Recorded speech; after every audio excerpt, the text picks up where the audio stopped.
Huwag mong pansinin ang naninira sa'yo, at sa alam mo lang tamang ginagawa mo. Huwag mong isipin, huwag mong dibdibin, kung papatulan mo lalo ka lang naaasarin. No si balasi. Sino ba sila? No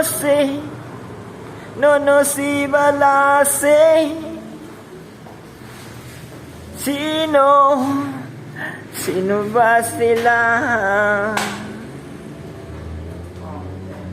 Ituloy mo lang, gawin ang gusto mo. Walang mangyayari kung sila'y papansinin mo. Talagang ganyan, huwag mo lang patulan. Wala lang magawa, kaya sila'y nagkakaganyan. No si balasi. Sino ba sila? Okay, thank you for watching.